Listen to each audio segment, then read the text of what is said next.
Good evening. Sorry, I paid the ultimate price to the performance gods and broke the leg. I took it a little bit too literally. My name is Eureka. I'm an immigrant from Jamaica, so forgive me if I add H's where they shouldn't be and drop them where they should be. My first poem is called, my professor or teacher is Professor Charles Sherlock, and he is marvelous. My first poem is called Clusters of Tarnished Glass, and it's after Evelyn Bolden's The Long Evenings After Leave Takings. My mother was married to my father for more than 3 decades.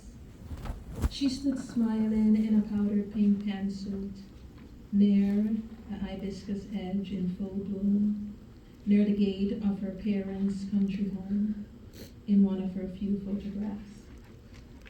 She met my father at a boarding house for vocational students, where farm boots were traded in for platforms, trotting paisley fabrics in the early days when fortune felt favorable in the whole Spanish capital. There were no pictures of her wedding day. There were no annual embraces or gifts to commemorate then, now, what would come to be. My mother clustered collections of glass in the early years, little green perfume bottles with intersecting diagonal lines, smelling of stale yesterday hanging-ons. Tick, stop, young ones, staircased in 2, then 4, then Saturday, minus a Sabbath robe, blessing each day with a week of purpose. On special Sundays, he would take the children's photographs with his Polaroid camera, fanning them into being. My mother made the dresses for the children, pretty poses. Birthdays were like sticky spider webs. Acknowledge, just long enough to swat away, hands too full with splitting scant portions to bear the weight of self-indulgence. Bobbing through the family album, my mother appears only once after the early years. She, deeply focused on washing a pile of laundry, does not look at the camera. This poem was about mothers who spend a lot of time giving to their children, so much so that they don't have time for their own self, the struggle. And not only mothers, but just caregivers in general, not focus on themselves, but giving. My next poem is called When People Ask, Do You Still Have Family Back Home? After Rudy Francisco's When People Ask How I'm Doing. I want to say, that's a loaded statement.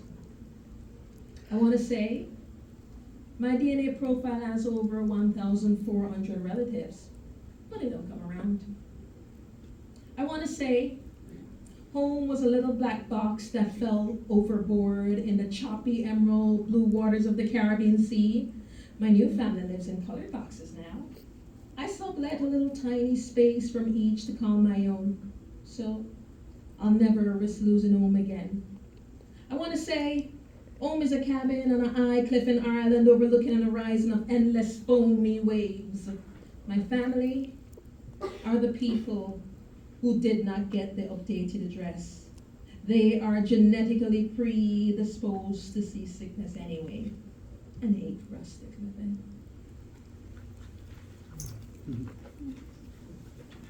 My third and final poem is called Time to Love Me, Let Me Find the Ways.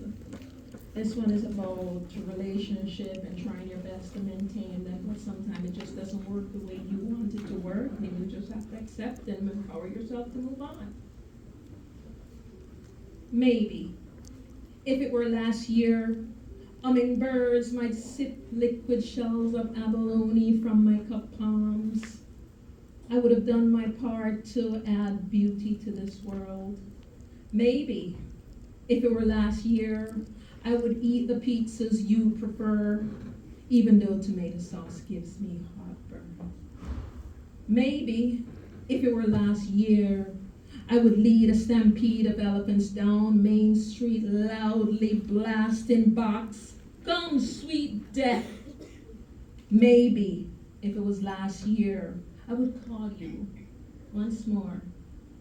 This time, you might answer, or at least return my call. Maybe, if it were last year, I would let free glass windows from constraints of walls so they could burst into flight, migrate, searching for better views. Maybe, if it were last year, I would care that you were always nicer away from me. Maybe, if it was last year, I would invite porpoises to play, sniff out the sardines in lilac fields, for their odor would betray it, and the porpoise would always win. Maybe if it were last year, I would clear soil to plant feet, settle, weep in a willow, branches perpetually bowed, Krakatoan decibels backwards. It isn't last year, no, this year. I am going to skin teeth with the devil. This year, I will speak with the voice of sirens. This year, I will shape dreams